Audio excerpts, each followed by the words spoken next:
You go through a CBDC overnight. Do you know what the price of Bitcoin will be? Literally, as soon as that happens, a CBDC overnight, you'll be in the millions of dollars. A couple days ago, where they said that Bitcoin could be $1 billion a coin.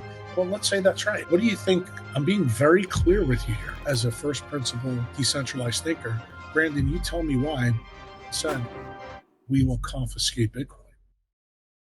What's up, guys? Before we get started, I've realized that over 50,000 of you guys keep coming back for every single episode. And while I'm eternally grateful for you guys to keep coming back, I've realized that 79% of you guys are not subscribed. So I have one small ask before we get started. If you guys could hit that subscribe button and hit that like button to help send this interview and many more to the stratosphere, it would be greatly appreciated. All right, enough from me. Let's get into the show.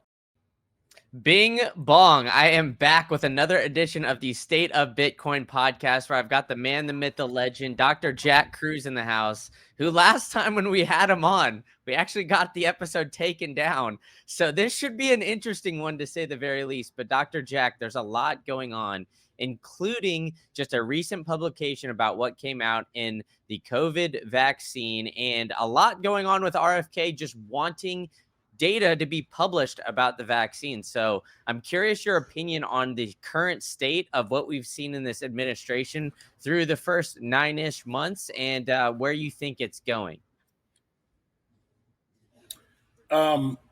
This take may shock people, but I mean, if you've listened to any of my other podcasts, I've been wholly unimpressed with Maha, wholly unimpressed with RFK Jr., wholly unimpressed with the rapidity and speed and with Bondi and Cash have arrested no one tied to the COVID RICO case, considering the level of evidence that is now, in the public domain. So as far as I'm concerned, this administration gets an F in decentralized politics. They haven't done shit with Bitcoin as far as I'm concerned. They haven't done shit in Maha. And they pretty much got Charlie Kirk killed. So that's 0 for 3. Yeah, so let's dive into what just recently happened. Of course, there's a lot of news still coming out about that, but it seems a little fishy of the timing. So I'm curious your opinion of what happened, and yeah, let's hear it. Well, I mean, from Charlie's standpoint, to be honest with you, I think most people know, especially from some of the podcasts that I've done with like Bulwark and Elijah Schaefer, who's been at my house in El Salvador, that I'm no fan of Zionism. I believe Zionism is behind Rockefeller medicine, and I believe it's behind, all of the problems that we have with money, fiat money specifically. And Charlie was a Christian Zionist. But the thing I liked about Charlie, he was a savage in the way he was bringing young people to the political scene. And from my standpoint, that makes him like the Library of Alexandria. One of the things that I think I've said to you in the past, that I was pretty disappointed when one of the good things that Trump did, how he earned my vote, was obviously with Ross. But the second big one was when he released the data on the Mossad and the CIA killing JFK. I thought, more people would be upset with this, and it turned out they weren't. And here we are today, 2 days after Charlie's killed, and people are way more upset about Charlie's death than they are about JFK, which I find very interesting. It seems that 50% of the younger people are fired up about this, but I think it's pretty obvious why he was targeted. And I think this is it's a huge warning shot to people like David Bailey, to people that are in the Bitcoin space.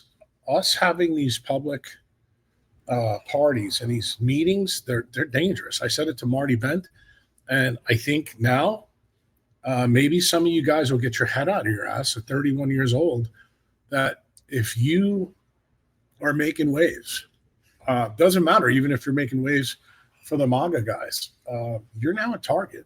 And we are, Emerald Robinson said something this morning on Twitter that I think was really apropos. What this murder, assassination, truly means is the time for debate is over. The time right now, it's game time. It's time for savages to make ready. It's 1774, part due, and everybody better get their house in order, because the fascists on the left, who told us that Charlie was the Nazi, they just proved the point that they were who they blame Charlie is, and that's a classic technique that is used to radicalize your political opponent. When you step over the boundaries where you can have a discussion on politics, can you imagine what this is going to be like when Bitcoin is $1 million or $2 million or $3 million a coin? What the story between the have and have-nots are? And I have to be honest with you, I am really shocked at how some of the big voices in Bitcoin have got their head up their ass so much about this one specific issue. Because if Charlie can be silenced over, teaching kids about the history of the American Constitution and what it means from his perspective, and he was spectacular at teaching these young kids history, what do you think is going to happen, in a couple of years? Like, just let's say if Michael Saylor is 10% right, we just saw something in Twitter a couple of days ago where they said that Bitcoin could be $1 billion a coin. Well, let's say that's right. What do you think, some jackass in Utah who's a have nothing, do nothing is going to do to say Bitcoiners in a Las Vegas meeting? You tell me. And I just think it's disingenuous not to have these discussions. I said to Marty Ben on his podcast that it's time that all of us start to realize the risks that are out there. Because if we can't have a discussion about why money is fucked and how it became fucked, you have to realize why Charlie was killed was exactly for the same reason. He wasn't even coming at it from the monetary side. And for Bitcoiners to be reminded, one of the things I'd like to remind them of, Charlie Kirk, even though I wasn't 100% of a fan, I was definitely a fan that he went behind the scenes and talked to Donald Jr. and Trump to actually get Ross freed and get a full pardon. And from my standpoint, he earned ultimate respect from me. The thing that I liked about him the most was that he was teaching young children in school, in colleges, why they were being radicalized and what was really going on. And I think that's the first step in really becoming to be a Bitcoiner. Because I think how we eliminate, I don't know, let's say 15-year-old to 25-year-old nihilism is to teach them, the world, you guys were raped and pillaged by, the boomer generation. But remember, the boomer generation is not guys like me. Even though I am a boomer, I would say it's the politics that was going on at that time. And you now have the collateral effects of that. And you have to realize to reverse that. What's the prescription to reverse it? Is owning Bitcoin. And when you own Bitcoin, it's a time machine that can right a lot of the wrongs. Charlie really never got to that level. But this morning on Twitter, right before I came on with you, I saw a really poignant post by Ross. And Ross told the truth in that post. He said, look, Charlie was really important in getting Trump and Don Jr. to realize, the gravity of his situation. And that's when I decided to double down and say something that probably was really unpopular. I understand Ross has got PTSD. We can all see it on the stage when he talked this year.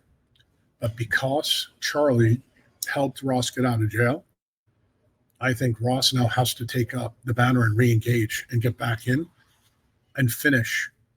Not going to say he's going to be as popular as Charlie was, but he has to re-engage politically because guys like you, young guy like you, we need young kids between 15 and 25 years old to really understand the history of how this country got so fucked and how our money's so bad and why centralized medicine or Rockefeller medicine has been allowed to rape and pillage every single generation. It's not just my generation that they're killing now. They're actually killing you guys by making sure your testosterone's on the ground, by making sure your women all have PCOS, by turning boys into girls and girls into boys.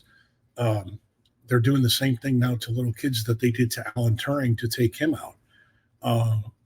But no one will ever get that history lesson in those young age groups unless we have people like Charlie Kirk out there telling people how important it is to know where the foundations of the founding documents come from, that there was a moral thread, and we should be able to have conversations like you and I are having right now where we can disagree. And it doesn't mean that we have to pull out a rifle and shoot somebody in the neck to stop, that discussion. When you lose that, not only you effectively lose, I would say, the narrative or political ideation, but you're actually losing the fabric of humanity when you do that. And I think when people really understand that that's the issue where we're at now, and that it's incumbent upon us to understand that we are headed for probably a civil war and an American Revolution Part 2 if people do not understand and make the accurate diagnosis. Because the people that are on the right and left, they love what's going on here. And for people who disagree with that, I would just remind you that the people on the left hated Charlie Kirk because he reminded them of my generation's Charlie Kirk, which was Rush Limbaugh. And it's very clear that they did not want a young Rush Limbaugh to take over Trump's party. I think the people also who didn't like Kirk, this is the rhinos that make up the majority of the people in Congress right now. And the reason why is because Charlie was a danger to the status quo. He actually spoke out about the status quo. And let's face it, anybody who's in political power doesn't want that to happen. And we're all Bitcoiners. Every time we buy a Satoshi, we are voting against the paradigm in power. Now, that is the way to do it without acute lead toxicity, without a rifle, without being a fascist. And I think when you understand that, if you're a Bitcoiner, I think we're on a very slippery slope. I said to my nurse, Chantal, last night, after you and I didn't connect yesterday, that I felt it was probably good that we didn't connect, because it gave me a little bit more time to reflect on kind of where we are at right now.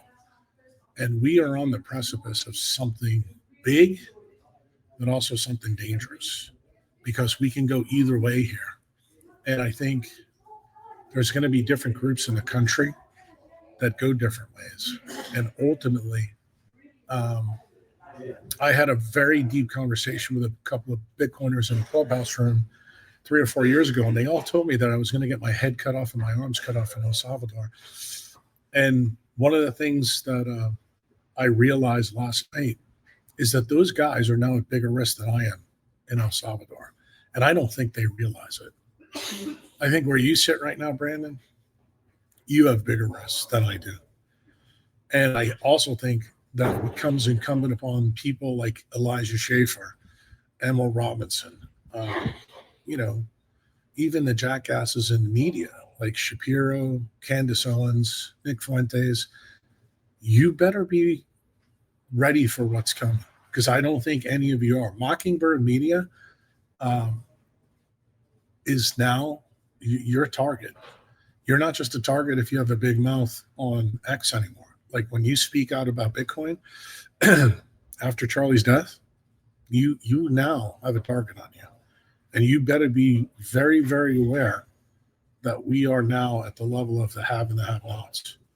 And Charlie was an expert at trying to show kids why they were radicalized by people like Soros.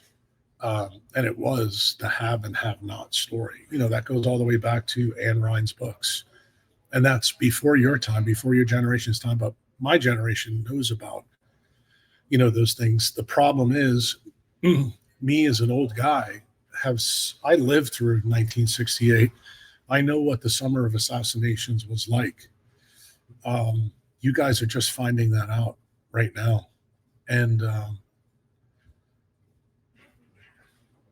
through the 60s into the 70s and into the 80s, some people will think America, took the right path at that time. I personally am one of the people that don't. I've never gotten over the JFK assassination. I never got over the RFK assassination. I never got over the Martin Luther King assassination. And I think the proof that I'm right about that is they shot at Reagan as well. They tried to kill him. People are upset about the military coup that happened in 1963. And I think Charlie is the latest tsunami wave that goes back to that original event. And I think that's where our original problem was. Until those people are brought to justice, because I think the same people that really killed Charlie are behind the people that killed JFK, the people that threw Ross in jail. This is about keeping, political power in Washington, D.C. in a centralized institutional power base. And I think, Brandon, that's the biggest story, that we need to start pushing back hard on every centralized institution. Like when somebody comes out on Twitter and says, hey, something bad about Charlie. Like I saw this morning, a pilot for United Airlines and SkyWest came out and said something absolutely psychotic on social media. Well, we need to hold that guy accountable. What if I told you never had to sell your Bitcoin? Instead, you can borrow against it with Salt Lending. Why give up your hard-earned Bitcoin when you can unlock its value without letting it go?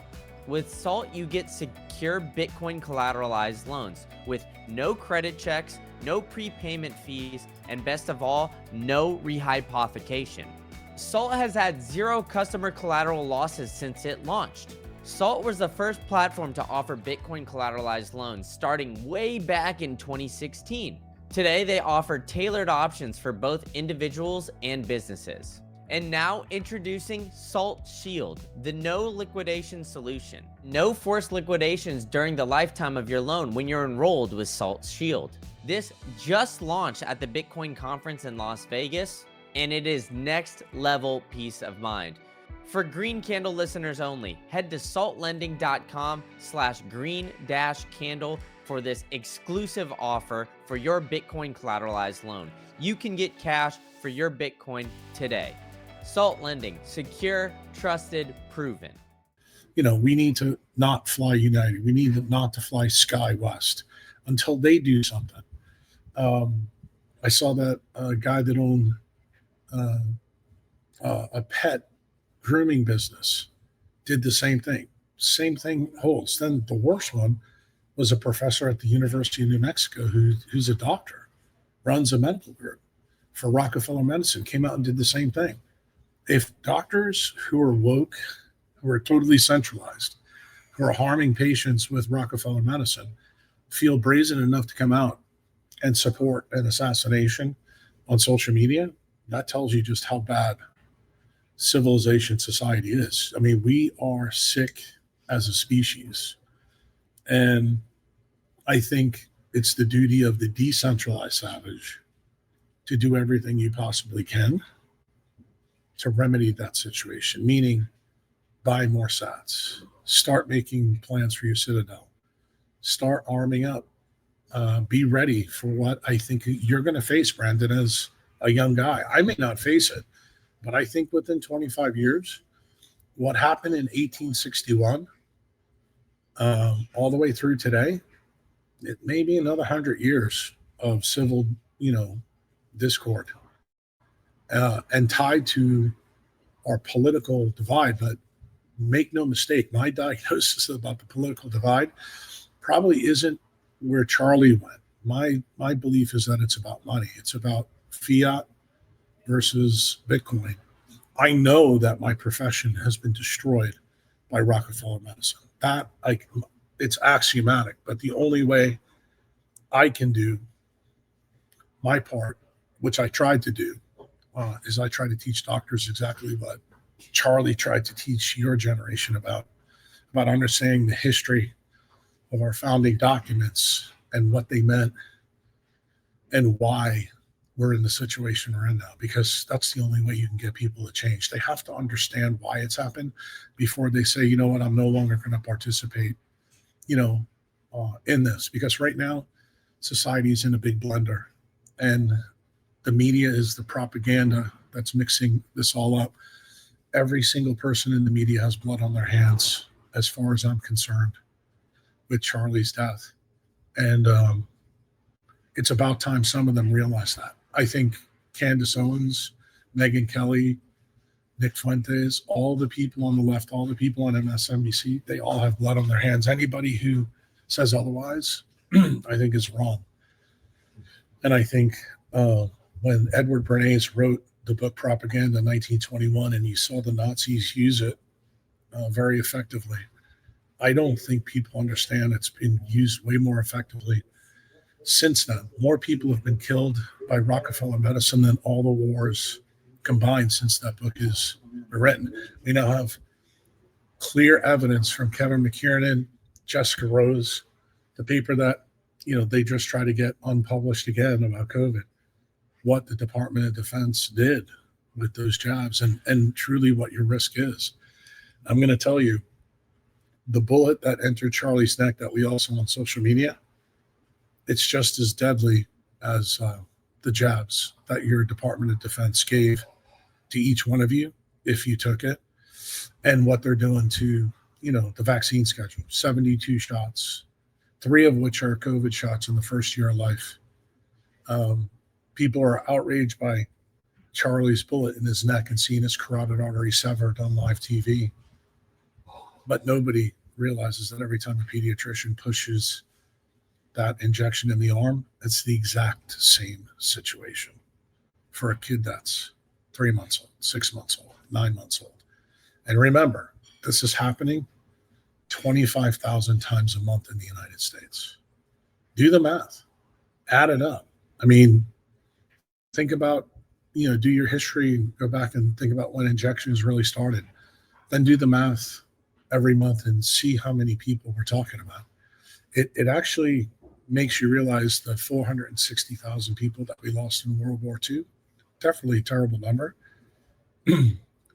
We kill that many in 6 months in Rockefeller medicine. Yeah, and I mean, it definitely is a lot to unpack here, but I mean, I'm curious what you think that this does to freedom of speech, just because of what we saw. I mean, you list a bunch of very influential people that, JFK, RFK, Martin Luther King, and it almost seems like Charlie Kirk is kind of in that almost similar type of influential space, just because of how social media works. And you saw obviously the massive crowds that he would draw every time he went to the college campuses. Now, do you think that this is going to affect, people trying to speak out here in the future? And if Yes. so, what do you think the end result is? Because I don't know if you saw some of the MSNBC clips saying, hey, it might have been a supporter shooting a gun off in a celebration, and some of these other crazy things that they were just putting out there instead of actually admitting what happened right off the jump. It seems like there's more distrust in the media today, just because of social media. But I mean, is the propaganda, do you think that they're feeling themselves lose a little bit of control? That's why we see, events like this happen. No, I'll show you what the proof in the pudding is to counterpoint you on this. Do you remember the young Ukrainian girl that was killed by the black guy in Charlotte? Yeah. Did you notice that nobody got up to help her? No, I mean, I didn't notice that part of the video. I did notice that nobody was really Everybody forgets about that part. Guess what? There's been studies that goes back. You probably heard about the milligram experiments. When people see someone else suffering, they sit by idly and they don't do anything. There's very few heroes out there. And this is what I would tell you. Ben Shapiro is no hero. Candace Owens is no hero. I don't think there's a lot of heroes out there, because the heroes, they leap into the game when the chaos is the worst. And that's the reason I put the tweet out this morning I did to Ross. I know Ross is not 100% well after being in jail, but he has been through something that those young people out there that Charlie was trying to affect, he understands. He can do his part. Do I think there's Bitcoiners out there that are also very influential that could take over part of what Charlie was doing? Because let me be clear when I say this. I wasn't 100% behind everything Charlie said. I had a real problem with his Christian Zionism. I told Elijah Schaffer that. And I told him the reason I felt that way is that Charlie never made the link between bad money and Rockefeller medicine. But remember, I also know that Charlie wasn't, his shtick was not about decentralized medicine. His shtick was about the politics and about teaching young kids that you need to, love freedom and understand what freedom of speech is all about. Because without it, there is no freedom. There's no constitutional republic. And that part of the message I'm fully behind. I think when these pundits go to college campuses, my belief is people like Ben Shapiro, they're there to stir the mix up. I don't think Charlie was that guy. And you could see, because when he talked to people, he was not incendiary. He was actually trying to make a greater point. In that way, he reminded me a lot of Martin Luther King. I felt the same way, about Gandhi. He did not go to inflame people. He went there to actually teach them a lesson. And what does the teacher do? The teacher doesn't tell you what to do. The teacher points the flashlight and then says, you have a choice. We want you to be able to think this. I think our duty, at least my duty as a surgeon, what I do in decentralized medicine is I try to teach people first principle thinking. Like, how do you think about this disease or that disease? And then you make the decision and you go that route.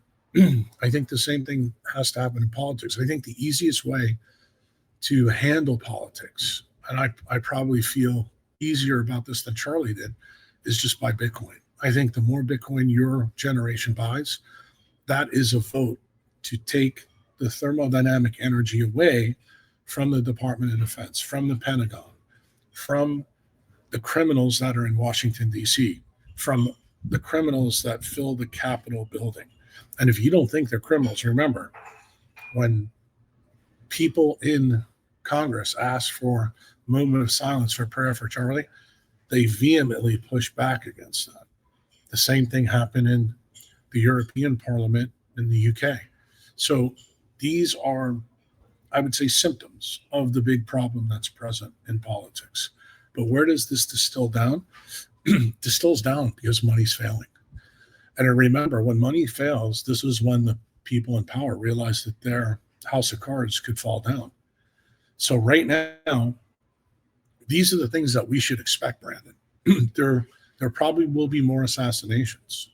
There probably will be more shootings. You just saw a shooting last night. We haven't even talked about the naval shooting. I mean, if you remember the podcast I did with Danny Jones, the first one, from the 36-minute mark on, I went and told Danny how MK Ultra went into Stanford Research and Brain Health Initiative, how we went from Mexican mescaline all the way to blue light. And, people thought it was a joke. And then I gave them the history lesson about how Obama got rid of analog, went to digital, how he got rid of incandescence, went to LED. And I'm like, you got to ask yourself the question why this is happening. And the point is, it's control. They want to make sure that they control their narrative so you don't understand the money is failing, that you don't understand the next step is digital ID, vaccine passports, and the CBDC, because that's what's happening. I'm on a boat right now with 3,000 Australians. And let me tell you, this hasn't been a vacation for me at all. This has been a wake-up call to me that I can't retire. If you saw the death and destruction walking around me every day, this is like me being in Charity Hospital, walking in a morgue, seeing people that don't know enough to lay down because they're already dead. 6, 7, 8 jabs. people with no legs, people that have had amputations, people with new turbo cancer diagnosis. I had dinner twice with somebody with a turbo cancer and told her what needed to be done. And she said, this is so ironic that I've never been told this by anybody where I'm from. Remember, everybody that's in Australia, they get Rockefeller medicine too. And just to make the point to you, Brandon, I bought some artwork for my clinic in El Salvador on this cruise. And one of the things that stunned me, I didn't think we'd bring this up, but it ties to this story, that when the artwork was going, people kept asking me, why are you bidding so much? I said, well, Australian money is worth 0.65 of what American money is. I said, I am now on a boat where I'm getting a 35% discount because your country fucked COVID up so bad. And they all looked at me like I was fucking crazy. And I said, none of you understand how this link between the jab and me being able to get a better deal on artwork. Like if I was on a cruise ship in the United States, I wouldn't be able to get this fucking deal. Everything on this boat is priced in Australian dollars, which is 0.65 of an American dollar, which brings me back to the original point that I said to you. When you distill all the stories in our world going on right now, isn't it funny how it always comes back to money? And it's because the money's failing, and the money is failing at different rates in different parts, of the world. And I happen to be going to the largest penal code in the world, big island in the Southern Ocean, to deliver some paperwork about some scammers that were stealing money from not only my members, but other members, to see if these people will do something about it. Now, they haven't done anything about COVID, so I don't know if they're going to do anything about these people. But the point that I would make is that I want the savages that are out there that are decentralized to understand, keep buying your Bitcoin. Because you know what? That is going to be able for you to build the citadel so that we all stay in contact like we're doing right now through podcasts. And do I think that the discussion you and I are having now is a little bit more safe than how Charlie or Shapiro or Megyn Kelly or Candace Owens said? When you go out in the public eye and you say some of the things that we're talking about here today, you have to realize the target's on you. Like when I invited Elijah Schaffer to my house, don't think that I would have met Elijah out in public, especially in the United States, because I think he's a hot potato. He's radioactive because of the beliefs that he has, not because of anything else at all. Same thing with Breedlove. When Breedlove came, I told him, you got to come to El Salvador now. Like I'm bringing people to my citadel, and then we sit down and then we discuss kind of the things you and I are discussing. I would love to be able to go to Vegas. I'd love to be able to go to Prague and sit down and have these discussions live. But when you see that we have de-evolved back into shut your opponents up with acute lead toxicity, I think you need to start thinking about survival of the wisest. It's not about survival of the fittest anymore. It's survival of the wisest. And when you realize that we are getting closer to the inflection point of money failing, Brandon, these things are going to get more common. The things that we talked about in the beginning of this podcast, I want to make very, very sure that you understand. I'm not lighting a fire alarm here. I'm speaking without hyperbole. This is strictly from a diagnosis. When centralized institutions are failing, chaos will ensue. And the key is when you're decentralized, that means that you can endure more chaos than other bears. And that's really the story of how I think savages need to play this out. You need to decentralize more while the centralized empire is failing. No, I mean, it's truly eye-opening just what happened. But you brought up your Danny Jones podcast, and I've heard you on a few others where you talked about DARPA and how they're using this to, essentially control, and almost seems like, we're all puppets here and they're just pulling the strings. So how do you see DARPA's involvement in this, and what are they doing to essentially, I guess, like push this message forward? Well, DARPA is part of the surveillance state. I mean, if you want to know the truth, they're the original surveillance state, even before the Patriot Act, even before I would say Peter Thiel. Peter Thiel's the next iteration of that original program. But when you understand what really happened from General Groves to, say, 2013, the Brain Health Initiative, it was a morphing of what we see in science. We believe that biochemistry controls everything, and DARPA was quicker to understand that electromagnetism controls everything, and that they can control the biochemistry in us.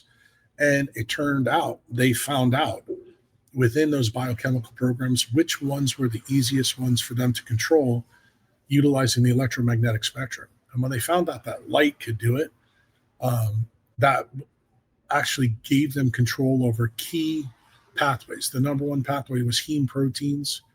Number two is the leptin melanocortin pathway. That's the reason why you have GLP-1 drugs now. And then the big one that started really with Turing in 1951 and 52, when the British government got rid of him for being the Lee Harvey Oswald of the transfer agreement. They basically set him up in a homosexual tryst, and then they treated him with estrogens. And he effectively, de-evolved his cortex and killed himself with a cyanide-laced apple. That's the reason Apple computers got the name it's got. Most people don't even know that.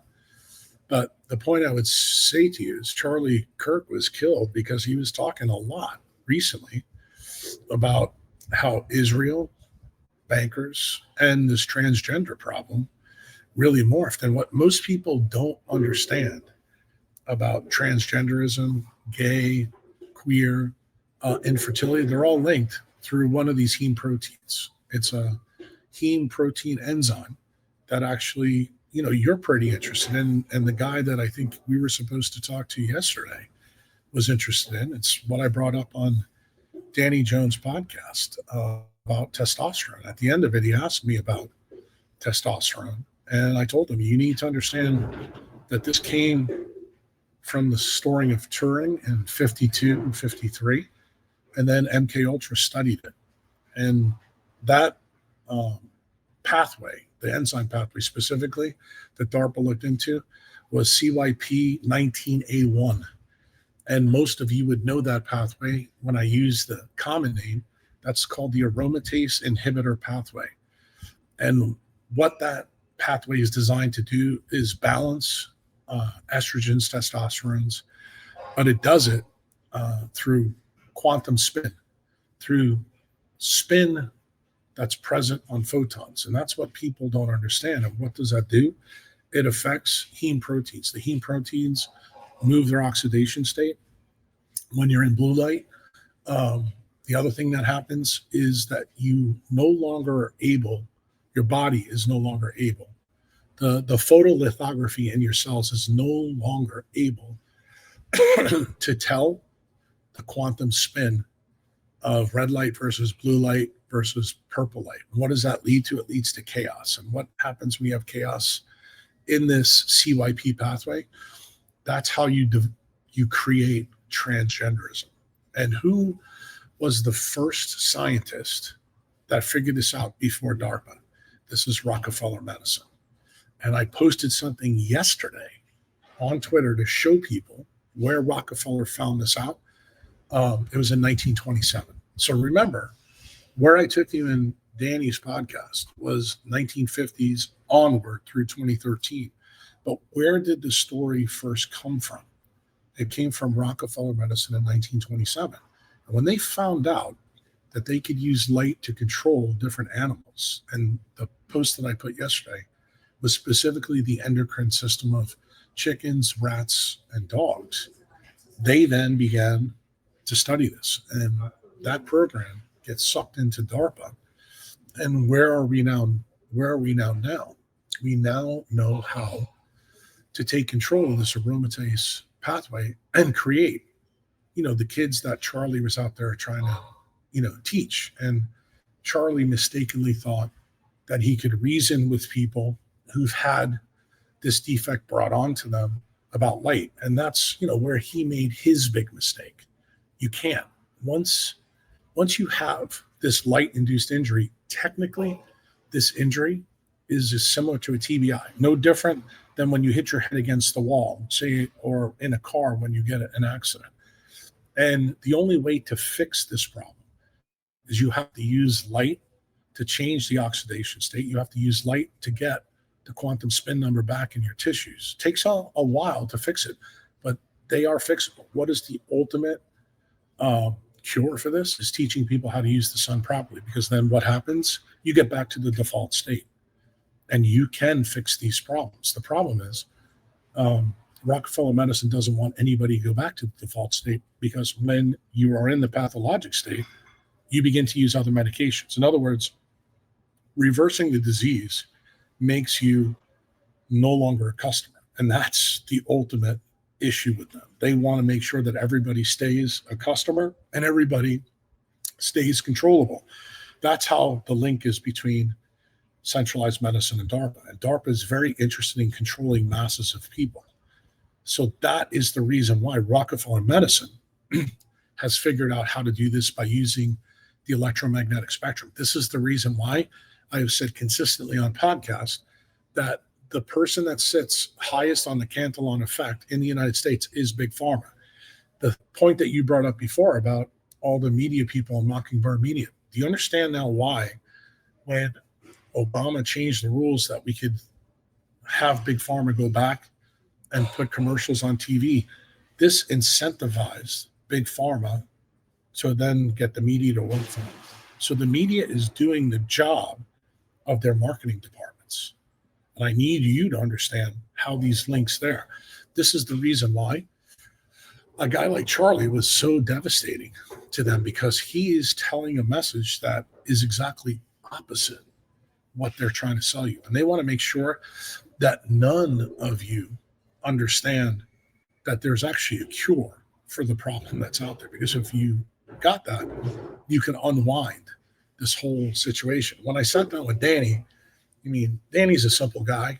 Most people I do podcasts with are simple guys. They're not going to sit down and have a discussion with me about CIS, about quantum engineering, how this physically works, how the photolithography and the heme and melanin pathways work. I know people don't want to know that stuff, but I want you to know what I'm telling you right now is that light is capable of destroying your testosterone level. Light is capable of destroying estrogen levels. Light is capable of giving you PCOS. Light is capable of making you want to feel like a girl or a boy or be gender confused. Okay? That is exactly what light does. And they have now weaponized this against us to control us. And they can't give the military a cue to go out and shoot at us. So what do? They've created this third army, and that third army becomes fascist, and they go out and shoot targets that the media points to. That's the reason why this link between pharma and media is a real problem, because I believe everybody in media, they were the ones that targeted Charlie. And then it made it easy for these incels, these kids out there that don't even know they've been radicalized by DARPA, by the government, by the academics in colleges, to make sure that whoever speaks out against the centralized paradigm is silenced.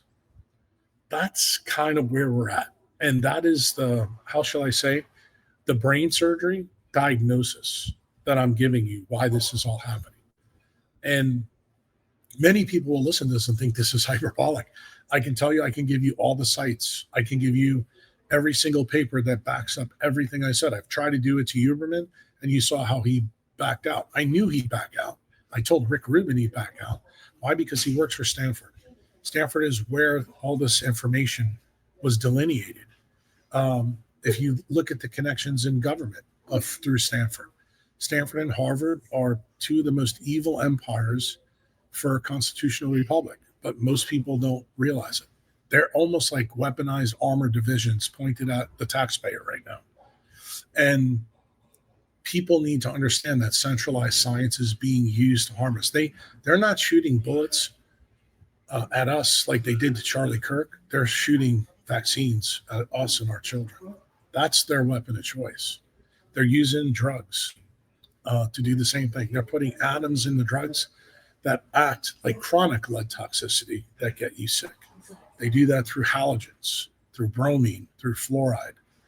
These all have huge effects on oxygen. And what don't you know? That heme and melanin evolved in the great oxygenation event to control all these different things. What are they doing? They're injecting chaos into those pathways that are billions of years old, that have been refined through Mother Nature, through the decentralized network of Mother Nature, that are buried in each one of our cells. And they have figured out how light can uncouple all those systems to create the chaos that you saw on Twitter, that you saw on MSNBC, that you see on CNBC. And people don't understand. They're marketing their products. They're paying the media off with their products to keep the system running.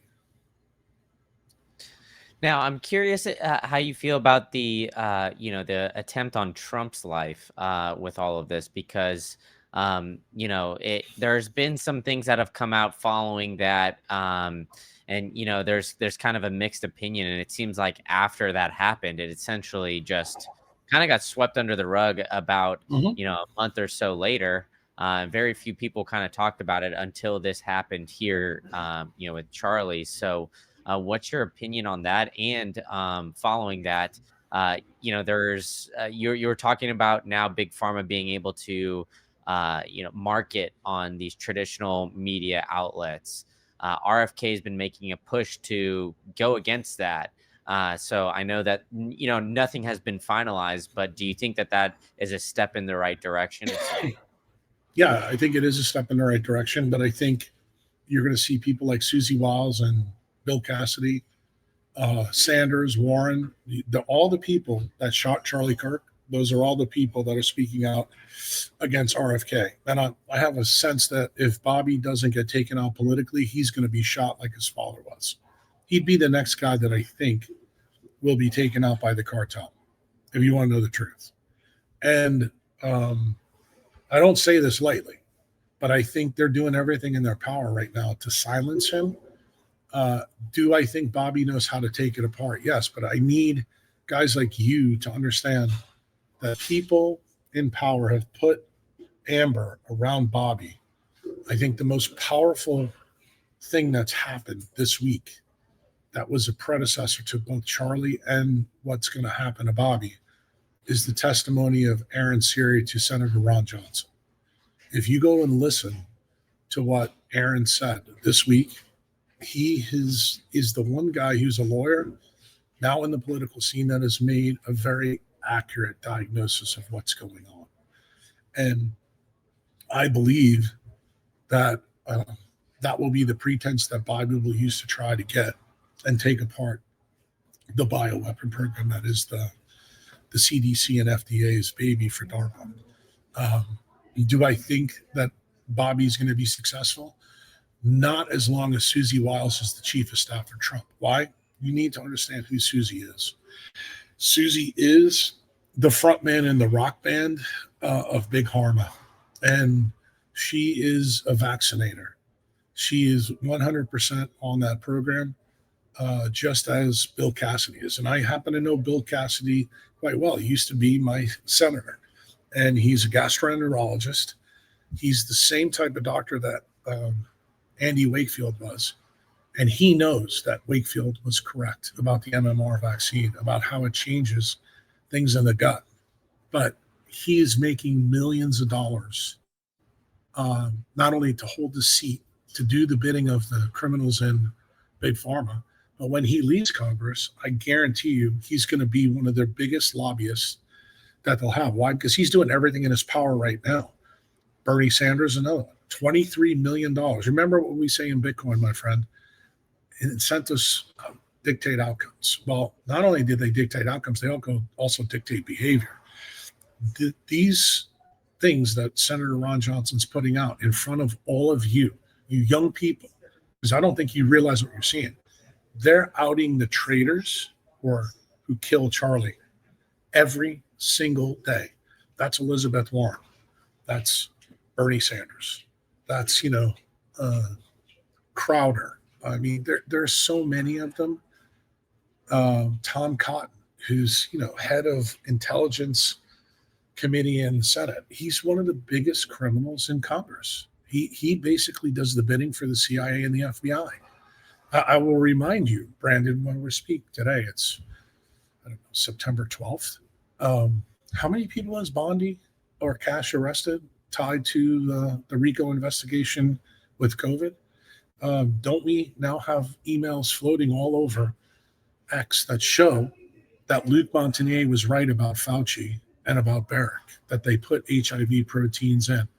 Kevin McKiernan and Jessica Rose have clearly shown, what not only the man-made virus has done with spike protein, but now what the spike means for people who took it.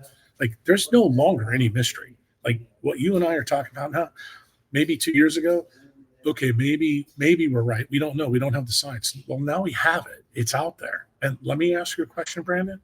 How many people have been arrested by Bondi? Remember who Bondi is tied to? Susie Wiles. Susie Wiles made sure that Bondi got put in when Matt Gaetz got out. Why? Do you know who Bondi represents in Florida? Pfizer. She's Pfizer's lawyer. Did you know that? No, I didn't.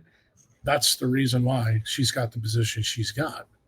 And just remember something. When Trump came out yesterday and said that he's going to go after the people that killed Charlie, that is such bullshit coming out of his mouth. You know why? Because his attorney general will never arrest anybody tied to this murder. Why? Because they all know who did it. They all know who's behind it. It's about the centralized paradigm that's in power. Trump's biggest mistake, if you want to know the truth, and I don't think Trump's a real smart guy, because he's consistently put bad people around him in both of his administrations. I understand better why he had to do it in this administration, because he never gets elected. This bull run, I think everybody should focus on getting their Bitcoin in self-custody and off exchanges. We all saw what happened last time with the huge blow-offs. We had Celsius, FTX, all of the big dogs blowing up. Well, this time, everybody's being smart and holding their Bitcoin in self-custody. This is why I'm going with the #1 hardware wallet in the game. That's Trezor. You can go to trezor.io or the affiliate link below to get yours for 5% off using promo code GreenCandle5. Get your Bitcoin off exchanges in the easiest way possible. They are a trusted brand. They've been in the game the longest of any hardware wallets out there. So that's why I've partnered with them, making it the easiest for you to get your Bitcoin off exchanges and not have to worry about any counterparty risk. So do it today. Go to the affiliate link below. Use promo code GreenCandle5. Enough from me. Let's get back to the show. Without. This goes to the question you asked me about Butler. I believe that was a psyop. I believe it was a setup to get him elected.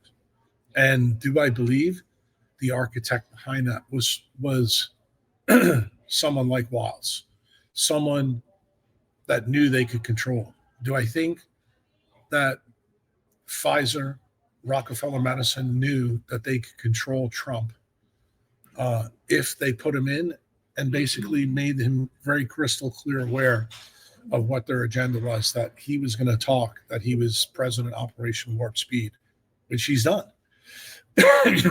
That's how I see it. And I think when you understand how the propaganda of that media picture looked, when he got shot, where he got shot, and why we don't know anything about that shooter. But we already know more about Charlie's shooter than we do about Trump's. The reason why is because the one that shot Trump, I think, worked for DARPA, worked for the DOD, worked for Susie Wiles. That's the reason why. And I believe it was a pretense to get him elected. Why? Because the propaganda of that event was time-stamped on everybody's brain. They were like, we can't have Kamala Harris. We have to have Trump. So what did this do? It gave the opportunity to have Big Pharma have a compromised president in that would not be able to change the mix. And when he put Bobby in, they made sure that Susie Wiles was around him. They made sure they got rid of Matt Gaetz, because Matt Gaetz was a lot like Charlie Kirk. He was going after the rhinos. And I believe if Matt is the attorney general, He was also my congressman in District 1 of the Panhandle of Florida. He is the guy that I wrote 9 letters to come to El Salvador to see CCOT and see what Bukele was doing, just so you're clear. I was a huge supporter of him. Did I know he was compromised too? Yes, but I don't know a politician that's not. But the problem was he was coming after the biggest criminals, the Murkowskis, the Susan Collins, the Senator Warrens. These people need to be curbed. These are the people that Thomas Jefferson and James Madison warned us about in the Federalist Papers and also in the Constitution. And young guys like you, I don't expect you to put your pitchfork down and pick up a musket and shoot at the king like the Patriots on them. But I'm going to tell you, Brandon, every time you take your fiat out of your bank and buy Bitcoin, it's effectively the same thing because you're taking money out of the system, putting it in to money they can't fuck with. And I think it's the thing that if Charlie is up in heaven talking to Jesus Christ, I hope that he puts that bolt of lightning in a guy like Ross and people start getting the message that we need to YOLO in to things like Bitcoin. If that doesn't work, then I think in 15, 20 years when Bitcoin is worth a fortune, you're going to have a lot more to worry about, Brandon, because they're going to start shooting at us. Yeah, so I mean, there's been a lot of, the traditional media as well. Like Tucker Carlson has come out and kind of continually said that Bitcoin is created by the CIA or some other 3-letter agency, and it's a backdoor to CBDC. And there's been a lot of stablecoin regulation that's come in. So, of course, I'm a full believer in Bitcoin and the decentralized nature. But it almost seems like that is kind of the case right now, especially with what we saw in Vegas with essentially every politician going up there and mentioning stable coins as part of it. Go ahead. Stable coins. Let me say first thing. Tucker Carlson also has blood on his hands. He is CIA. His dad was CIA. Putin called him out when they did that interview together. I would remind you to go back and listen to it. Mm-hmm. So he's not who you think he is. I've told, people who try to set up an interview between me and him, I declined. Why would you ever hold generational wealth on a piece of paper? It doesn't make sense. You need a foolproof solution, and I've got it for you. You could get this as low as $25, and if you use promo code Green Candle, you could get 10% off. Being around for 12 years, they've engineered the perfect and most easy to use solution. I've partnered with CryptoSteel to offer you guys just that. It is the cheapest and most secure way to store your seed phrase. I don't know about you guys, but I don't have too many things where I think 1 ton is going to fall on this, but it can survive all of that and more. So go to CryptoSteel.com. You can use promo code GreenCandle. You can get 10% off your entire order if you go there today. So go ahead and protect your generational wealth and do it with CryptoSteel. All right, enough from me. Back to the show. Why? Because I think he is part of the cabal that actually was involved in killing Kirk. Okay? That's number one. Number two, when Treasury Secretary Bessent came out, 3 weeks ago, and told all of us, Brandon, that, we're not going to buy Bitcoin, we're going to confiscate it from people. Isn't that exactly why Satoshi put 6102 in the Genesis block? It happened in 1933, and Bessent just told us again. Remember who Bessent works for? Rockefeller Finance, Rothschild Finance. Those are the people that own the Federal Reserve, those 12 families that own it. Don't forget that. He told you the truth, but you didn't listen. In fact, what did Trump and Susie and everybody try to do? They shut him up right away when he spoke the truth. So the stablecoin action that's going on right now is how they're planning, specifically who are the architects of this plan, in my view? Lutnick and Fink. Fink is going to do the paper Bitcoin side. Lutnick is going to do probably the treasury companies. I think he's going to play a huge role on that side because they have to make a market. Once they make the market and they get the United States in, then they can effectively try to control it through the on and off ramps. The stable coins will be actually how they control inflation on the fiat side. That's how I've made the diagnosis. Do I think the three-letter agencies are behind Bitcoin? I do not. I have never felt that way because I don't think they're smart enough to figure that out. I think I laid out very clearly on the What Is Money podcast with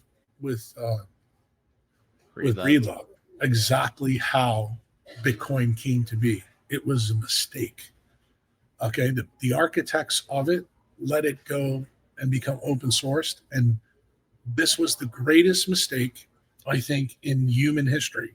Why? Because it allowed the regular Joe to have a loyal title. That's the reason why I've said to you in this podcast very clearly that every time you buy a Satoshi, you are putting the people that killed Charlie Kirk in jail. And I'm going to say it to you again. I think the reason Tucker said what he said is because he's part of the empire. They want you to believe that the CIA is behind this. They want you to believe they're that smart, but they're not. And if they were that smart, then I'd ask you, as a first principle decentralized thinker, Brandon, you tell me why Besson came out and said, we will confiscate Bitcoin. If you built it and you think you have a trapdoor behind it, why would you need to confiscate it? I mean, technically, there's 1 million Satoshi coins sitting on the blockchain. What the fuck do you need ours for? Got it? So I'm going to tell you, that story makes no sense when you actually put it together. And I'm going to tell you that this decentralized monetary network is the biggest threat to centralized institutions on the planet now. And the guys that have been hired by Rockefeller Medicine and Rockefeller and Rothschild Finance to put a stop to it, they're in Belgium. It's Lutnick, and it's fake. And I want to remind you who Lutnick was. In Vegas last year, he came on stage and he told you, I'm the largest primary broker dealer in the world with Cantor Fitzgerald. So what does that mean? I'm the biggest whore for the American Treasury Department. That's basically what that means. So he controls the bond market. The bond market right now is undergoing controlled demolition. And what they need to do is they need to use the stable coins to try to control interest rates. And here's the funny part. Trump is having a huge battle with the 12 families and controlling interest rates. Why? Because the largest single line item thing on our budget is paying the debt, the interest on the debt. When that number goes up, it puts a noose around your neck. Why do the Fed, why haven't they opted to help Trump out here? Because let's be very clear here. They hold all the cards. They believe they hold the cards.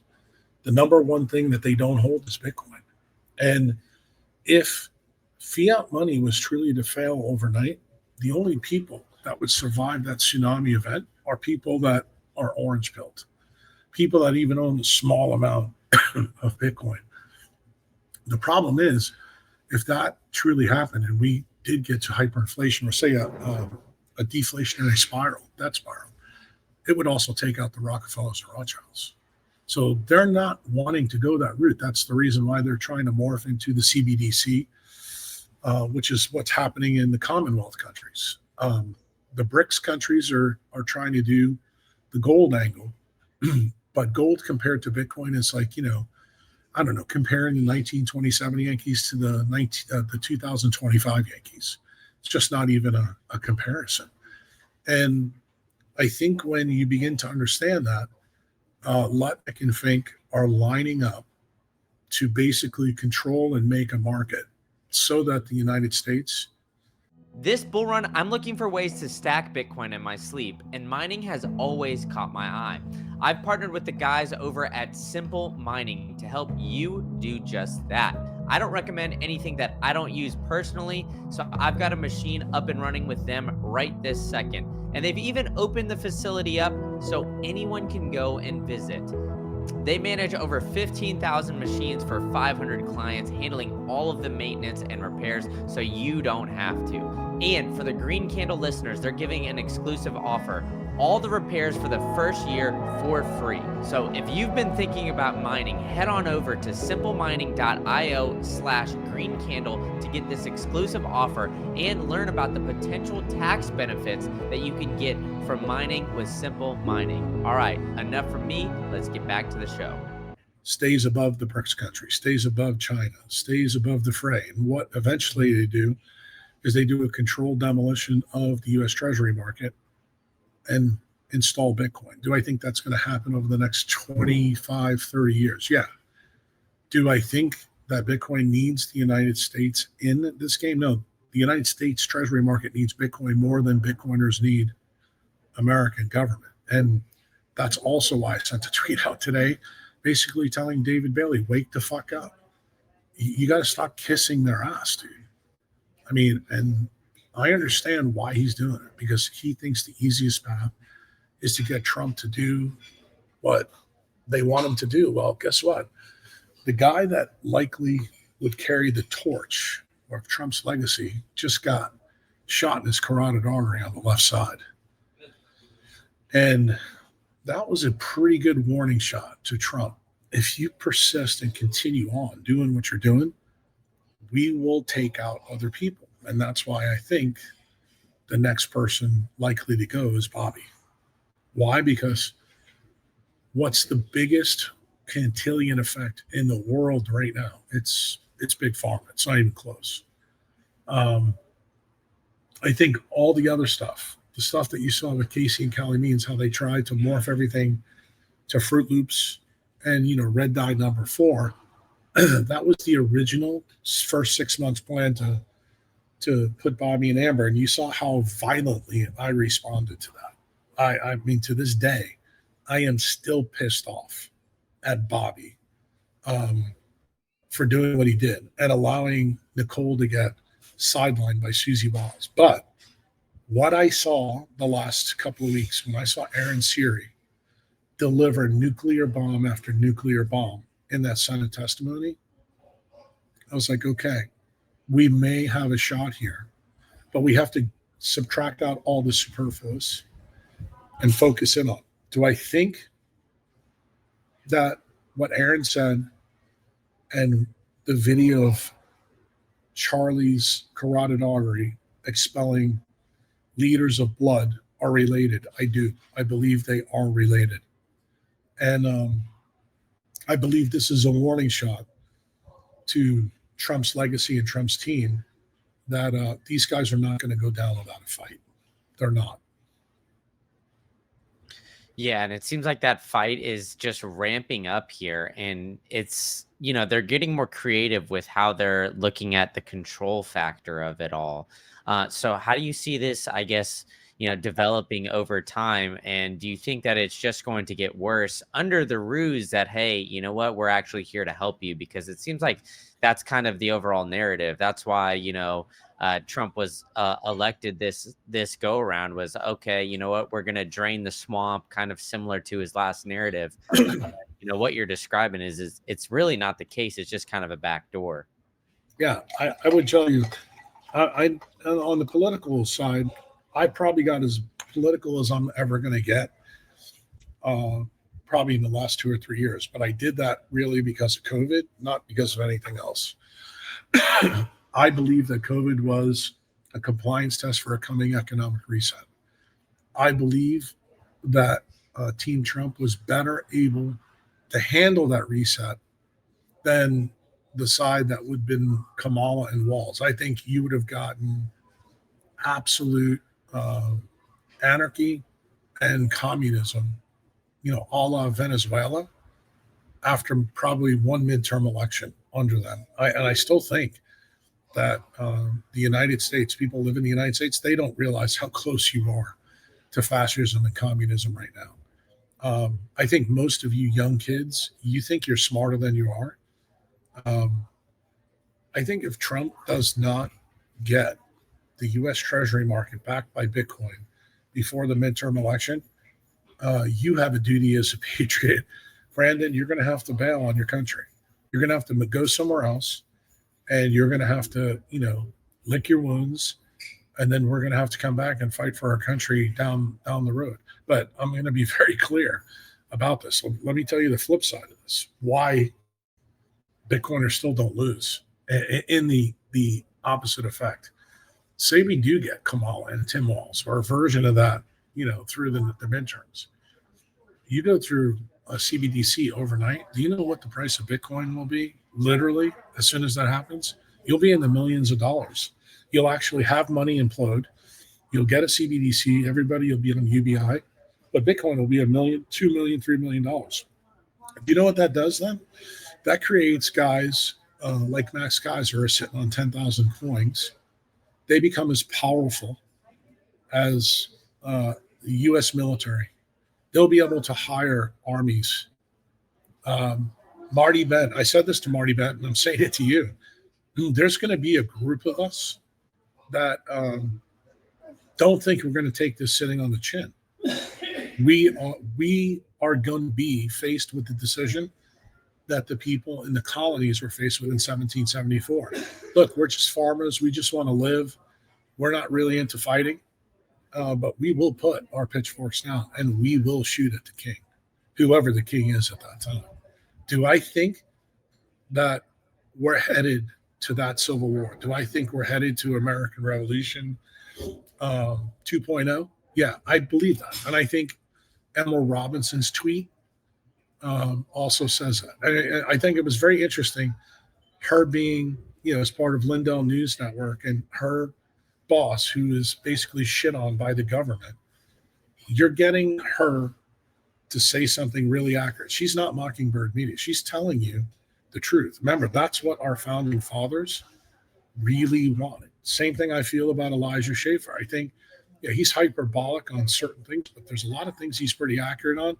And he's unpopular in some groups because of the positions that he holds. But do savages need to parse what he's saying to see where the problem is? And I think he's made a mistake as well. I don't think he needs to be based in the United States. I think he needs to be based in El Salvador. And I think he needs to realize that Bitcoin is the key. And, I'll break some news. Most people don't know this. I just helped him secure some financing, for his private news endeavor. And did we use two decentralized savages to help him out? Similar to what we did with the Daylight Computer. The answer is yes. So if you think that Uncle Jack isn't trying to do things while I'm floating in the Pacific Ocean, you're fucking wrong. Like, I'm going to tell you, the point I'm trying to make to you, Brandon, so you hear me clearly, that when people have economic power, they can do things that the other side doesn't think they can do. Okay? And that's why it's important for Brandon Keys to understand, fuck, I got, extra $200 this month. I'm going to fucking get on strike and buy Bitcoin. And I'm going to put that shit in my cold wallet. I'm not going to leave it out so Besson can fucking steal it. I'm being very clear with you here. I'm not pulling any punches. I'm telling you what you need to do, because eventually you may not have as much Bitcoin as I do, but someday you may have to come over my house and eat Vienna sausages. And why? Because you're going to be one of the people that we need to fight back for our country. I think it's probably going to happen outside my lifetime, but why am I passionate about it? I have a son that's your age. You don't think I care about him? When I talk to a guy like you, I feel like I'm talking to my son or my daughter. I want you to understand that, the way I look at this battle, what we're talking about, is the way I look at the trees in my backyard in El Salvador. Some jackass 200 years ago planted those trees. He didn't get the benefit of those trees, but I do now. So I look at, why do I have to have this discussion with a young kid like you? Because I want you to understand, just like Charlie Kirk tried to get you to understand, this shit matters. Like, you have to spill blood for freedom. Charlie just spilled his blood all over Utah State in front of the whole world. And if you don't think that that isn't tied to what happened in that American Revolution, what happened in Philadelphia during those founding documents, what happened in World War I, what happened in World War II, what happened in Vietnam, What happened in the Korean War? What happened in Afghanistan? The Iraq War? You had people out there spilling blood for this huge criminal enterprise. Well, what's going to happen when you have to spill it for your freedom? Actually really get your country back. You know what that means? That means that we need future, like your kids. You understand why I'm so passionate about the vaccine story? Because I know that the people in DARPA and the DOD are poisoning future soldiers that will fight them. And why do I need Brandon? Why do I need American Hodl? Why do I need British Hodl? Why do I need Jason Williams fucking engaged in this? Because they have to protect their fucking kids. Because those are going to be the people that are going to have to spill blood to get their country back. Most of them are so fucking stupid right now. They don't realize it. They don't realize the game that's going on. They're like, oh, they would never do that to us. That's bullshit. They're coming for you. Treasury Secretary has already told you what their plan is. Listen to them when they talk to you. You heard what Fink did. Fink just took over the World Economic Forum from Klaus Schwab. He's not your fucking friend just because he owns a ton of fucking paper Bitcoin. Who's Lutnick? The only guys that survives Cantor Fitzgerald with his Mossad ties. Well, guess what? He's the largest primary broker-dealer for the U.S. Treasury market. That's the basis of what the Fed is all about, dude. He's not your fucking friend, bro. You know, Cynthia Lummis, I got bad news for you. She ain't your friend either. The chick in New York, Gillibrand, she ain't your friend either. Okay? None of these politicians are your friend. They are looking to suck the blood out of your carotid artery, just like that bullet did to Charlie. And it's about time you guys wake up and see it. My job is just to have the discussion with you. It's not to tell you how to make the diagnosis. I just want to illuminate it for you, and then y'all decide what you want to do. But my message has been very consistent over the last 3 years on every podcast I've done. They're coming for you, and they're coming for you in ways that you don't see. This is the reason why your circle of six is important. Those 12 other eyes have to be looking at your back.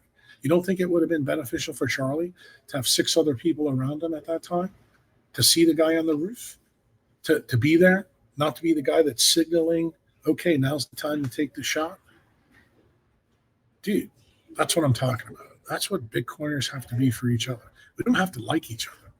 We just have to understand that we all love freedom, and we want our freedom, and we're willing to fight for our freedom.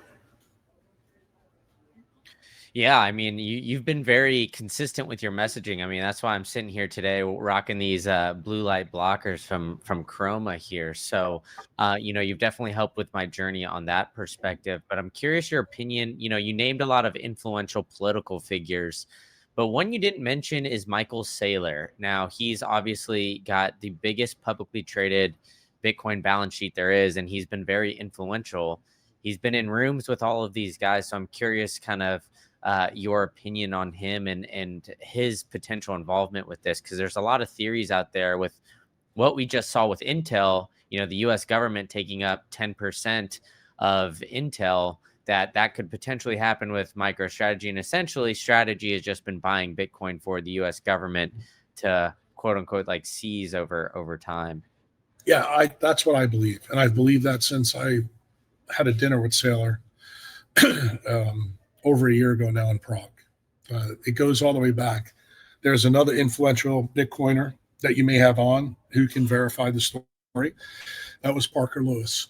And ever since that time, I felt that Saylor was going to be compromised by Lutnick, by Fink, and by whatever politician that was in DC. Why? Because they need him more than he needs them. And the thing is, if you think about what I said to you earlier, when you have 650,000 Bitcoin, you basically are Charlie Kirk of the Bitcoiners. And you have a huge target on you. And I told you before, the one thing that Lutnick is an expert at, and give him some credit, he is a huge market maker in the U.S. Treasury market. You need to understand, to make a market in Bitcoin, you need to control about 1 million Bitcoin. And if you take all the treasury companies that are out there, I can guarantee you that what I believe is happening, and I don't have any proof of this. I believe the reason this cycle has been radically different than any others is that the U.S. government is helping price suppression through paper Bitcoin with Fink so that Saylor can get to 1 million coins. Once Saylor gets to 1 million coins, then I believe he becomes the Elon Musk of Bitcoin, meaning that he is effectively the Lee Harvey Oswald. Do I believe people who own MicroStrategy will be paid handsomely for this? Do I believe Saylor will be paid handsomely for this? Is this the reason why Saylor's talking shit about, private custody? Yes, I believe all of these things fit. Now, do I think Saylor is a bad actor for us right now? No. But do I trust him? I put him in the same category that I put Trump in, that I put Cynthia Lummis in, that I put Gillibrand in. They're your friends now, but will they be your friends down the road? And do I believe that Saylor is going on the same type of Charlie Kirk theme in these meetings to keep whipping up support so that he can continue to basically use the security markets to raise money to get to that million coin market? Yeah, there's other players in it. Jack Morris is involved, but I think Jack is really behind the 8 ball. I think if you remember one of the key tweets of 2024, 2025, I've mentioned it in a couple other podcasts, but I'll mention it here. When Dorsey put out the AI tweet of Saylor morphing into something else, I think that was a big clue that he viewed Saylor the same way I do. And I'm just going to tell you, I don't think you can trust him either. And I think right now he's team orange, but I don't think he's, like, especially for your generation, Brandon, I don't think you can give him any leeway. When I was in Prague this year, I did a podcast with Bitcoin Archie of Bitcoin Archive. And boy, did I only put a little bit of my 2 cents into this. And boy, did he even push back. He goes, but Jack, from game theory, you would think this is going to happen. I'm like, no one in game theory would have predicted that a corporation would amass this much Bitcoin to make a market. And you need to realize, what does that mean game theory wise? It means that, yeah, you can champion Bitcoin. You can have David Bailey and everybody bring them onto stages, but you need to realize what he's saying, how he interacts with Lutnick, how he deals with Fink. I think Fink taking over the World Economic Forum is a really, really bad sign. But most of what Fink owns, a lot of it through price suppression, is the paper side of Bitcoin. But I mean, BlackRock owns a ton of Bitcoin just like Saylor does. And they have already shown in security-based markets that they can affect behavioral change when they own enough. And if you think about BlackRock and Saylor, some people that are my friends, and I won't mention who, they think that market control is already in place. I still think that we'll see if that's true before the midterms. We've been promised these changes through Lummis and Gillibrand for a really long time. I don't see it happening, to be quite frank with you. I think that the powers that be may think that they have enough Bitcoin already between Saylor and Fink that they can make the market and go from there. Because this current cycle absolutely makes no sense to me at all. When you think about everybody who's in, where the prices are, I just think that they're being held down so that the key players can continue to lever up to get as much control as they can. Because once you have enough to make a market, they're going to try to control Bitcoin that way through the on and off ramps. I think the stablecoin story is totally a front for controlling inflation through the fiat system, which will continue to go down. And that's, part of the reason why this story with Charlie is so powerful, because the difference between the have and have not, the bigger that difference gets, the more those people are going to turn into the Venezuelans. They're going to say, yeah, well, what do I have to live for? So fuck it, I'm going to start shooting everybody. And when people don't give two fucks because they don't have enough money to eat or to buy a house or to drive a car, they're very easily to be controlled. I mean, Soros has showed us that for the last 25, 30 years. And I think that's part of, the bigger story. And when you realize that poor people are easier for governments to control, you begin to see the whole story that I tried to weave for you over the last hour and a half. You can see how the pieces fit. And the problem is going to be that people are going to be like, well, we know what Jack thinks, but I just don't believe that's the case. So far, through the 5 years of COVID, I haven't been wrong about one thing in terms of the economic reset and COVID being a compliance test. And still, the point I made to you earlier, why is it that no attorney general has put anybody in jail for COVID? Why? Because it's part of this Bitcoin story. This is germane, that we don't get to this financial engineering without COVID. I don't get to buy artwork on this boat at a 35% discount unless Australia, devalued their money more. Same thing is true with Canadians now. How are you imploding the real estate market there?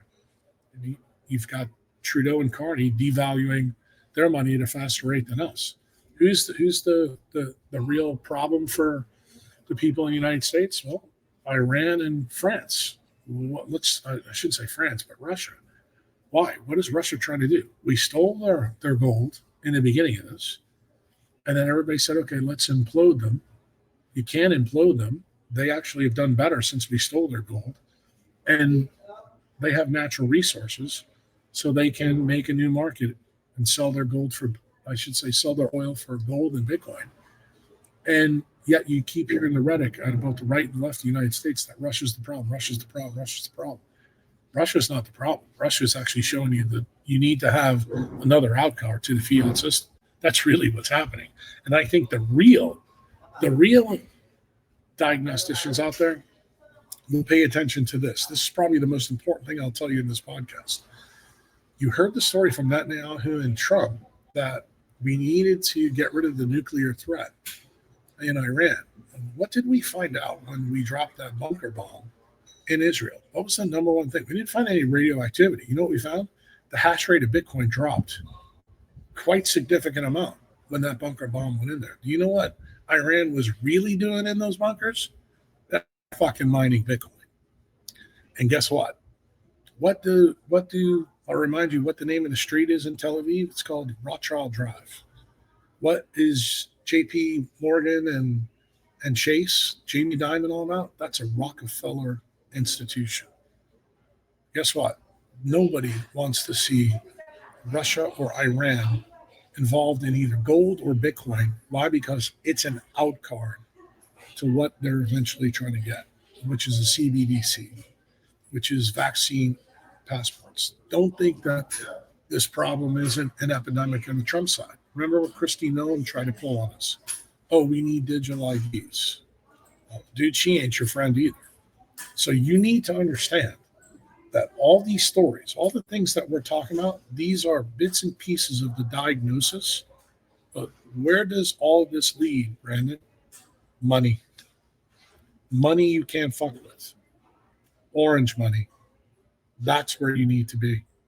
And you need to realize that anybody who talks shit about orange money, even those that own orange money, like A16Z or Sailor, when Sailor tells you, hey, you should put your coins in a former Rockefeller or Rothschild bank and let them custody it so that you can get some grease on the top, dude, only fucking idiots will do that. But that's what Sailor's saying. Let's be clear. He's like, well, I got 650,000 Bitcoin. I'd like to get some juice on top of that. And why is he saying that? He's now the propaganda arm for Besant and the 12 families in the Fed.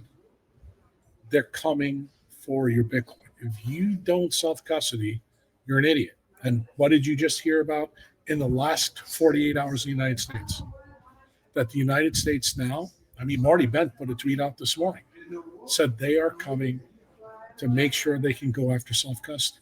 Well, Brandon, ask yourself why. I mean, to be honest with you, when you put this podcast out, this podcast is hitting every single thing in this news cycle right now. And it begins to start to make sense when you see all the pieces fit. And when you see the pieces fit, then you have a duty to say, okay, what do I do? What's my next game plan? What's the next step? I've been pretty clear with all of you. Bitcoin, Citadel, keep a tight relationship with the savages. That's it. I think there's a battle coming, my friend. Yeah, I mean, you mentioned Russia and China, and I'm curious if you saw the clip here recently where Russia was basically outlining that the US is going to use Bitcoin and crypto as like a backdoor to try to, raise up the dollar and, kind of manipulate it with the debt. So I'm curious kind of your perspective on that too. Yeah. Of course. I actually think the one guy who's been telling Americans the truth longer than our own politicians has been Putin. I really would tell you, I think you need to go back and really listen to what he said to Tucker Carlson. Most people got pissed off that he gave everybody a history lesson, but you know me, Brandon. What do I do when I go on podcasts? I usually give you a history lesson.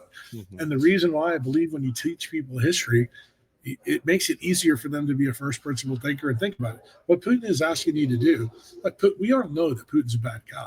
But I mean, all politicians are a bad guy. Let's be frank.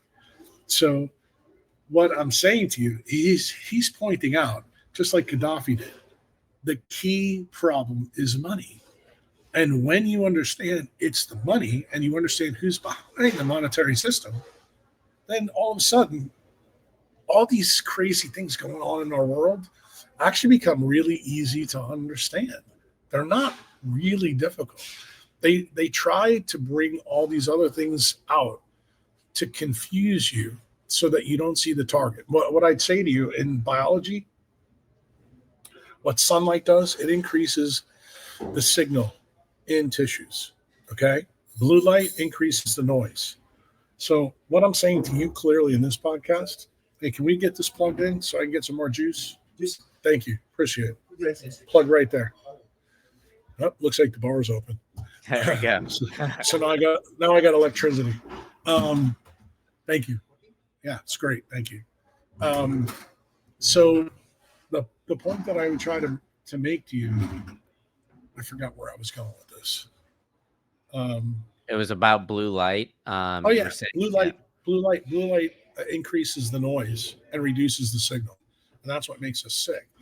And I would tell you what I'm trying to say to you now is I think the orange money is the signal. Everything else is the noise.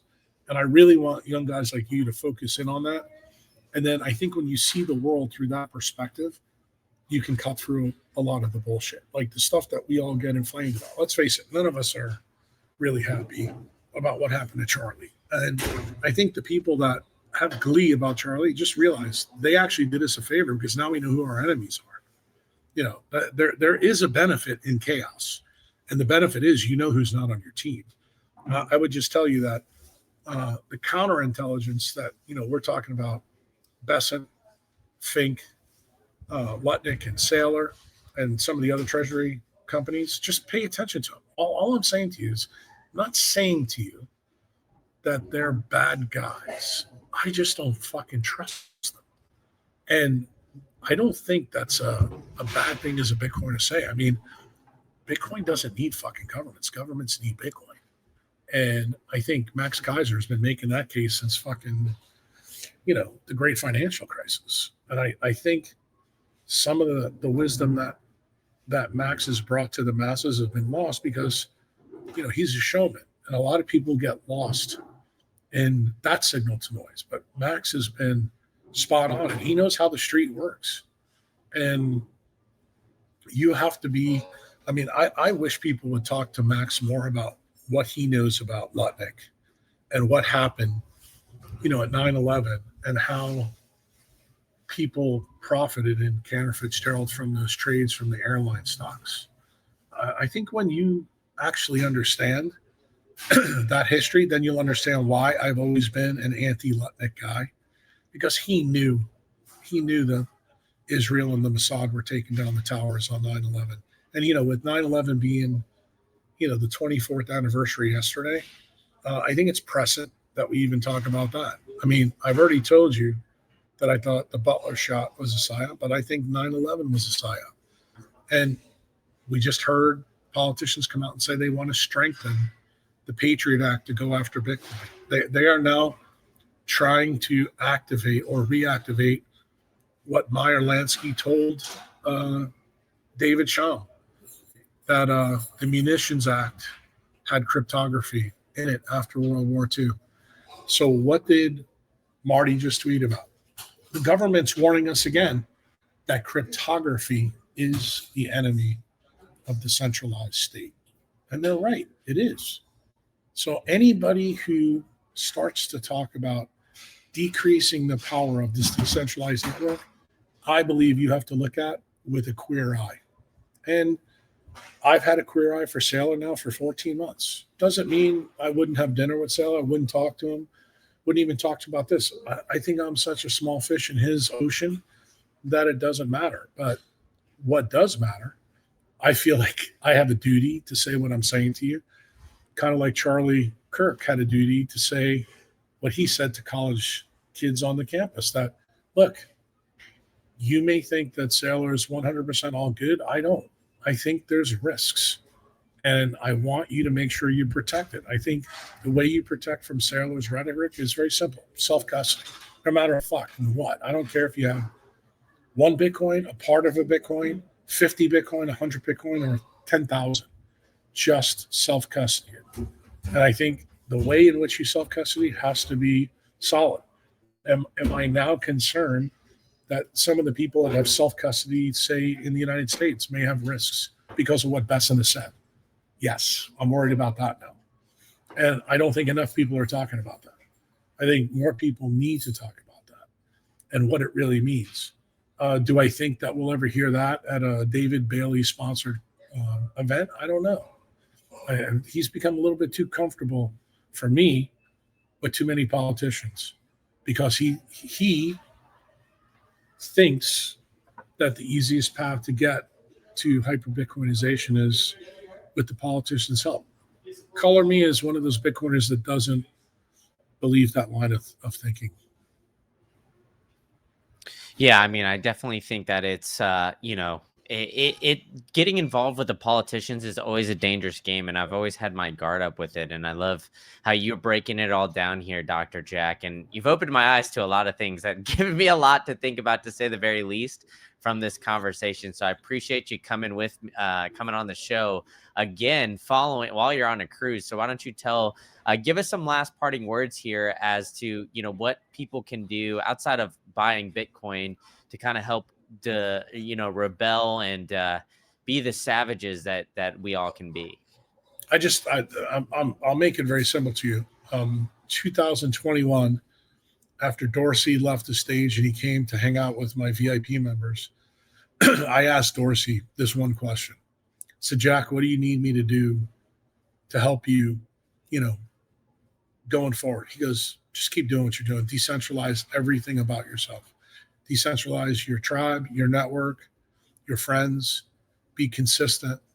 You don't let the superfluous bother you. So I would tell you, Brandon, my friend, Bitcoin, has told me to decentralize everything about my world, and that's what I would tell you. I'm doing it. I'm doing it now. Understand how decentralized health and decentralized wealth are linked. They're fundamentally tied. I've been teaching that lesson pretty clearly over the last 5 years, not only to my tribe, but to guys like you. And I know that Uncle Jack is a hard swallow for a lot of people, because I don't fucking sugarcoat things. My mouth's not a bakery. I'm going to tell you what I think, and I am opinionated, but you're going to find out when you get to know me. My opinions are not unfounded. They're not uneducated. I go pretty deep into things, and before I open my mouth, I've usually done a lot of first principle thinking before I say it. And I think that you have to understand that when you're in this game, we're all in this game together. None of us are getting out of here alive, but the way in which we live our life is totally controlled on how we choose to live it. And I just want everybody to decentralize everything about themselves, because if you do that, I think no matter where we wind up, there'll be freedom in your garden. There'll be freedom in your front yard, your backyard. There'll be freedom for your mom, your dad, your kids, your family, and your friends. We'll still fight. We're still going to fucking talk shit to each other, because that's also a fun part of life. But we just don't want to be able to get to the point where when we talk shit to each other, we get shot in the carotid artery and bleed out on TV. Amen to that. So, Dr. Jack, you're so great. Why don't you tell people where they can find your work and maybe reach out if they so want, maybe got some questions or something like that for what you've got going on. Yeah, I mean, me on social media, it's always at Dr. Jack Kruse. Kruse is spelled Kruse. If you want to learn about the science that I teach, quantum biology, mitochondrial medicine, go to Patreon, patreon.com/Dr. Jack Kruse. My Twitter commentary, I think, is out there. I think if you spent literally one day and looked at my Twitter feed, you would come away and understand I'm a different kind of fucking animal. Amen to that. And I'll put all that in the show notes. So, Dr. Jack, thanks so much for joining me on your cruise, and keep fighting the good fight, and we'll all keep decentralizing our lives to become savages. No problem. Take care. Thank you guys all for tuning in to another great episode of the State of Bitcoin podcast. If you found some value in this one, please hit that subscribe button and that like button to help send this one to the masses. And I've got a surprise for you guys. I've got 2 more episodes that you have the chance to watch here. So go ahead and click one of them, and I'll see you guys all at the next one.